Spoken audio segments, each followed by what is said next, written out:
Assalamualaikum warahmatullahi wabarakatuh. Salam sejahtera teman-teman, semoga selalu diberikan kesehatan. Untuk pertemuan kali ini dan dua pertemuan selanjutnya, kita akan bahas terkait reading. Dan untuk pertemuan kali ini, kita mulai dari yang sederhana dulu. Ada 4 skill yang nanti akan kita pelajari dan langsung kita demonstrasikan. Yang pertama adalah kemampuan untuk mengidentifikasi feature dari grammar. Dan yang kedua adalah mengidentifikasi informasi di dalam passage. Yang ketiga adalah memahami main points. Main points itu kita tahu ya idenya tentang apa. Sedangkan yang keempat adalah memahami main idea. Jadi kalau yang satu tuh kita paham idenya tentang apa, kalau yang keempat main idea dalam satu paragraf itu ide pokoknya apa. Oke, mungkin kita langsung demonstrasikan aja. Nah, ini skill pertama adalah identifying grammatical features. Kalau teman-teman ingat di pertemuan sebelumnya, terutama terkait vocabulary dan grammar, saya sudah pernah berbicara tentang kelas kata. Nah, kelas kata akan sangat penting, terutamanya di reading, karena kemampuan kita untuk bisa mengisikan jawaban itu nanti kemampuan kita bergantung dengan kemampuan kita mengidentifikasikan kelas kata atau grammatical features itu tadi. Misalnya, ini kan ada list dari A sampai F. Nah, kita harus tahu dulu nih, kira-kira A itu dia masuk kelas katanya apa. Mungkin sekedar mengingatkan lagi, refresh pengetahuan teman-teman, ada 4 kelas kata yang paling penting ya, menurut saya. Yang pertama adalah verb. Verb itu kata kerja. Yang kedua adalah noun. Noun itu kata benda. Dan yang ketiga adalah adjektif. Adjektif itu kata sifat. Jadi kata sifat tuh harus nempel sama noun karena adjektif itu nggak bisa berdiri sendiri tanpa noun. Dan yang terakhir adalah adverb. Adverb itu kata keterangan. Nah, kalau kata keterangan itu dia bisa nempel sama ketiganya. Dia bisa nempel sama verb, bisa sama noun, dia juga bisa nempel sama adjektif. Nah, mungkin langsung aja untuk yang A, settle. Ini kan teman-teman kalau mungkin tahu kalau ada rumus ED yang biasanya di regular verb tinggal ditambahin ED, nah itu kan biasanya ada verb. Berarti ini dia ada kemungkinan verb, tapi dia juga ada kemungkinan jadi adjektif. Kenapa? Karena gitu, kadang satu kata tuh bukan berarti dia cuma punya satu role. Dia ada yang cuma satu, ada yang bisa dua, dan biasanya mereka bisa kita tukar-tukar. Misalnya, kita tahu happy. Happy itu adjektif. Nah, kalau kita mau jadikan dia adverb, kita harus tambah dia jadi happily. Kalau kita mau ganti dia jadi noun, kita ubah jadi happiness. Nah, itu jadi kemampuan kita bisa nuker-nuker kelas kata itu akan sangat memperkaya vocabulary kita juga nantinya. Oke, kembali lagi, yang A tadi dia bisa jadi verb dan dia bisa jadi adjective. Terus yang B, adapt, itu udah pasti cuma satu, yaitu verb. Karena kan kalau kita bahasa Indonesia kan dia jadi beradaptasi. Oke, mungkin sisanya bisa coba teman-teman pause dan coba jawab sendiri. Nanti jawabannya pasti saya tampilkan. Mungkin kita langsung saja coba kerjakan nomor satu ya. Ini kan kalau kita pahami, uh, Lafayette Park was originally quite a bla bla bla bla area of Detroit. Nah, kemampuan kita untuk tadi tahu kelas kata tuh pentingnya ketika dia udah jadi kesatuan begini. Nah, kalau kita lihat, ini kan dia ada artikel e. Nah, udah pasti dia pasangannya sama noun. Nah, kita lihat nounnya adalah area.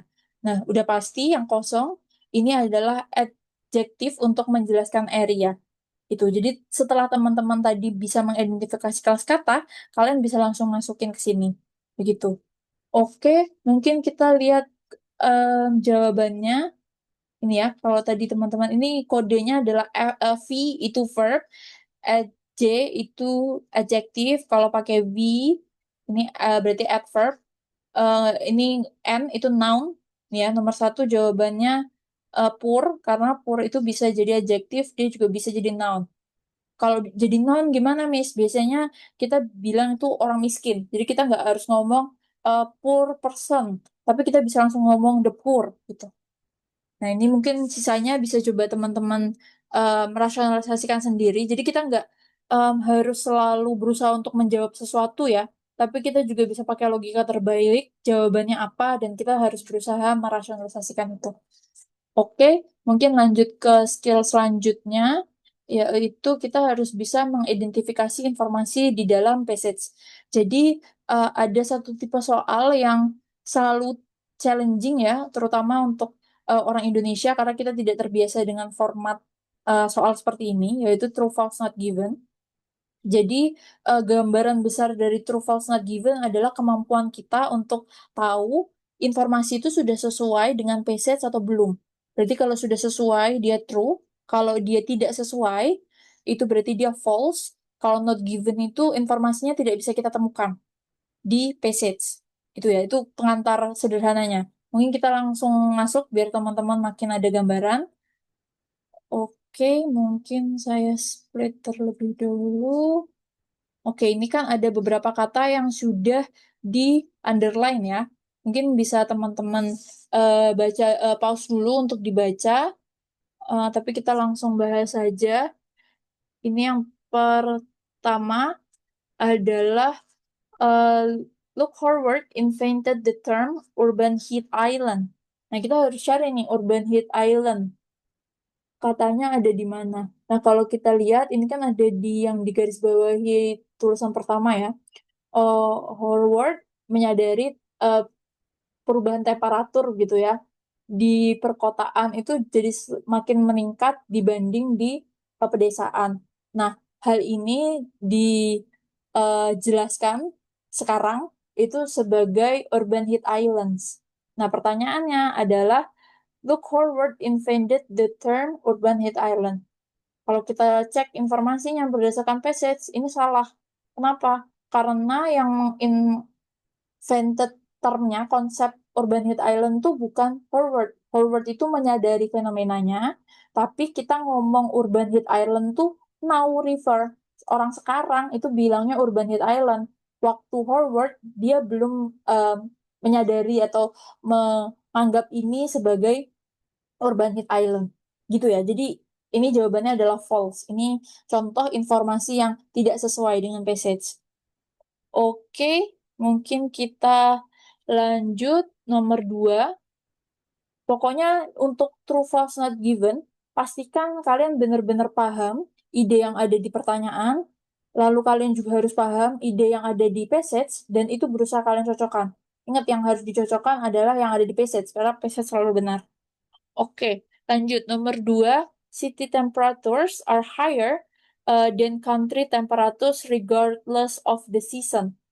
Nah, di sini country ini agak tricky ya. Kalau kita selama ini memahami country itu sebagai negara, dalam konteks ini dia sebagai pedesaan. Oke, nah ini kan idenya adalah temperatur di perkotaan itu lebih tinggi daripada temperatur di desa, um, regardless itu tidak terlepas dari seasonnya. Oke, nah ini kita lihat ini idenya bisa dilihat dari nomor 1 sampai nomor 2 ya. Karena ngomongin tentang city dan rural area itu di sini. Terus kalau kita lihat, the difference in temperature is usually greater at night and the phenomena occurs in both winter and summer. Nah, ini jawabannya true. Kenapa jawabannya true? Karena ini ada ide tentang in both winter and summer. Jadi terlepas dari seasonnya, mereka tetap naik nih. Maksudnya kalau di kota itu tuh lebih tinggi temperaturnya dibanding di pedesaan. Nah, ini contoh informasi yang true. Oke, yang terakhir, experts have failed in their effort to create heat reflecting concrete and brick. Ini ada di yang ketiga ini ya.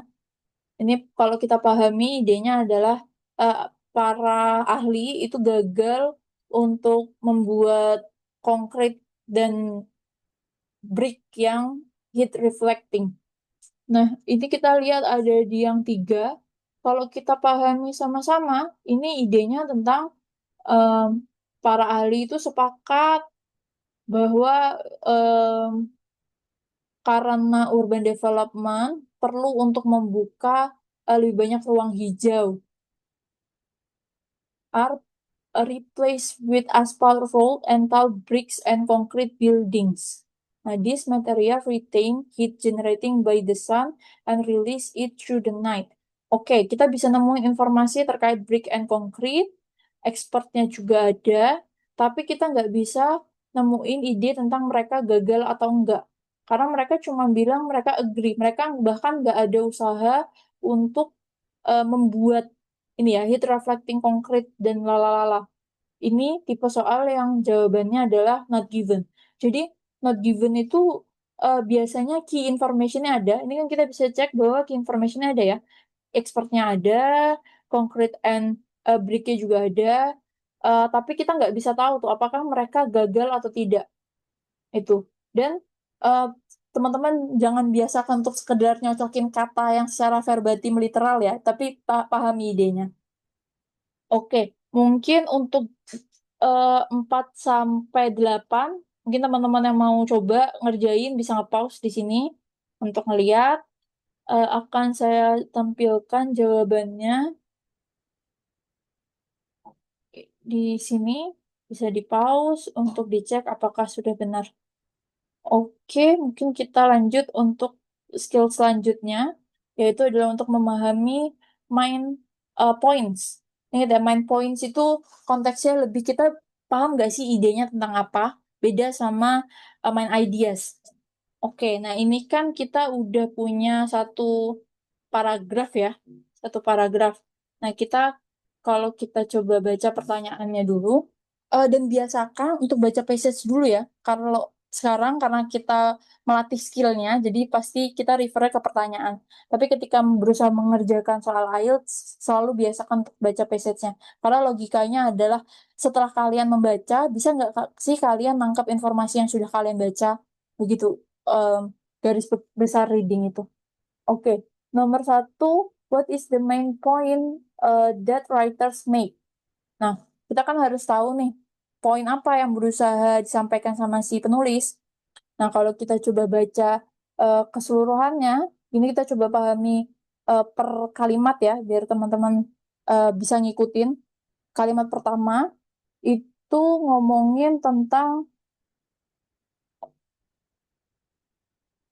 planning entire communities prior to their construction is an ancient one.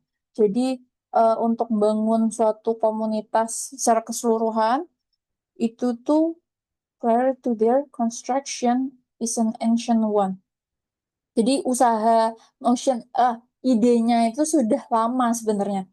Ini ya, makanya kenapa reading itu nggak semudah itu, kita memang harus benar-benar nge-grasp. Jadi yang dimaksud is an ancient one di sini adalah the notion, ide tentang berusaha memplanning community itu tuh udah lama. Oke, itu yang kalimat pertama. Lalu yang kedua, in fact, one of the early such ini ya, ini dia lagi ngomongin contoh-contohnya kan. Ada Miletus, Greece, itu dibangun di abad keempat sebelum Masehi. Terus kalimat ketiga, throughout the Middle Ages and Renaissance, responsif. Oke, ketika abad pertengahan dan Renaissance itu udah mulai banyak community yang berusaha di plan gitu ya. Jadi komunitas yang tidak terbentuk secara natural tapi memang di plan itu tuh sudah both theoretically and actually mulai meyakinkan. Selanjutnya yang C ini Da Vinci udah mulai ngedesain ini ya beberapa kota yang nggak pernah dikonstruksi. Jadi dia cuma ngedesain. Terus ini juga ada di arsitek Christopher Wren itu juga bikin master plan. Itu di kalimat selanjutnya. Lalu kalimat terakhir di em, abad 18 perkotaan itu ada usaha untuk ngebangun kotanya. Nah, ini kan kalau kita ikutin, dia mulai yang bahas tentang idenya, ide tentang ngeplan suatu komunitas, terus dilihat tuh nge-track bahwa ada record untuk berusaha ngebangun, yaitu di Greece dan di Miletus, lanjut sampai abad pertengahan dan Renaissance, baru ada Da Vinci dan Christopher Wren, dan yang terakhir di abad 18 sudah mulai dibangun.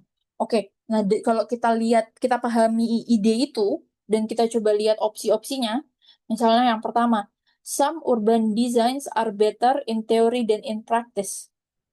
Ini kan nggak ada ya ide tentang ngomongin apakah teorinya itu lebih baik dibanding praktis. Karena dari tadi kalau kita berusaha nge-catch idenya, nggak ada yang ngomongin itu.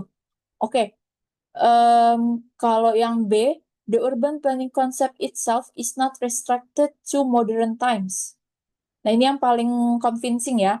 Kenapa? Karena urban planning itu kan seolah-olah melekatnya sama era modern. Padahal di sini bilang bahwa the notion is an ancient one. Berarti ini ada kemungkinan. Oke, kalau yang C, urban planning should be carried out by professionals. Harus dilakukan oleh profesional. Nah, di sini nggak ada. Di sini memang kita bisa lihat ada nama Da Vinci, ada arsitek, tapi dia nggak bilang kalau harus dilakukan oleh profesional. Berarti bukan. Yang D, some plain ancient cities are more successful than modern one. Nah, ini juga salah.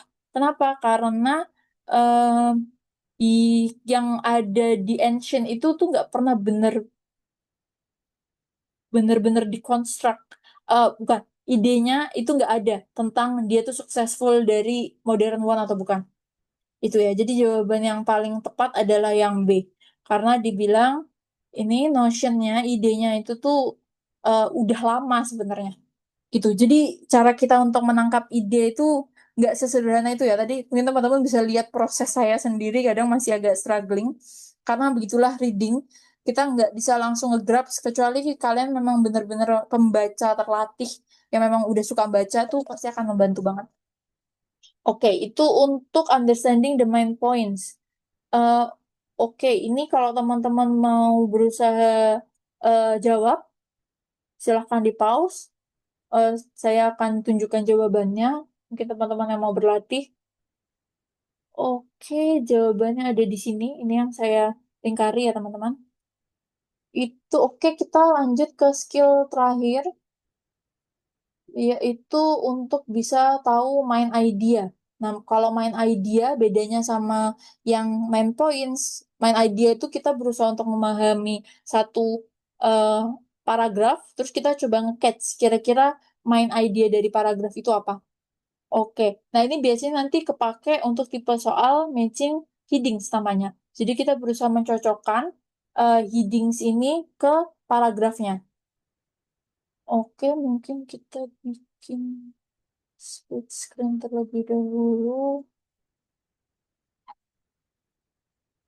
Oke, nah ini kan kita eh, disuruh untuk apa kesimpulan yang paling tepat untuk paragraf A ya. Oke, kalau kita pahami paragraf A, ini yang tadi kita sudah baca, untungnya jadi kita nggak usah baca lagi. Nah, kalau kita lihat opsi-opsinya itu kan ada 3 ya. A past, present, and future example of urban planning. Oke, mungkin ini cukup convincing. Kenapa? Karena ini ya, tadi pas kan diomongin, yang tadi di Miletus, Greece, terus yang di present itu diomongin. Em, Bahkan enggak sebenarnya karena di sini yang 8 yang di Washington DC dan New York itu kan yang ada di abad 18. Berarti kan nggak bisa disebut sebagai present. Terus yang future examples juga dia nggak ada. Berarti dia udah pasti salah. Dia pasti ketemu tapi present dan future example-nya nggak ketemu. Oke. B, the history of urban planning. Ini yang paling convincing ya. Oke, kalau yang C, problems associated with urban planning. Nah, ini juga nggak ada. Apa problemsnya? Ini harus bisa kita jawab semuanya ya. Jadi kalau ini kan ngomongin problems. Kecuali di paragraf ini ngomongin problems, itu ada kemungkinan dia um, jawabannya. Tapi kalau dia benar-benar nggak ada, berarti dia udah bukan. Itu. Jadi gimana cara yang paling sederhana untuk memahami main idea? Main idea itu dia bisa berdiri sendiri. Ibaratnya contohnya kayak Miss Fitri mengajar IELTS, itu main idenya. Supporting idenya, Miss Fitri mengajar hari Senin, Selasa, Rabu di mana. Nah, kalau kalian dijelasin Miss Fitri mengajar IELTS, kalian tetap akan dapat pokok idenya. Tapi kalau kalian dijelasin Miss Fitri ngajar hari Senin, Selasa, Rabu di sini, itu kan kalian jadi bingung, Miss Fitri ngajar apa kayak gitu. Jadi main idea itu pasti bisa berdiri sendiri. Ini terlalu simplifikasi ya tentu saja ya. Ini butuh waktu untuk teman-teman memang bisa nge-grabs main idenya. Makanya reading itu butuh praktis. Oke, mungkin itu untuk pertemuan hari ini kita udah bahas keempatnya. Kalau teman-teman ada yang masih susah diikutin, bisa nge-replay videonya lagi. Mungkin itu aja untuk pertemuan kali ini. Terima kasih atas kesempatannya dan partisipasinya. Semoga sehat selalu. Wassalamualaikum warahmatullahi wabarakatuh.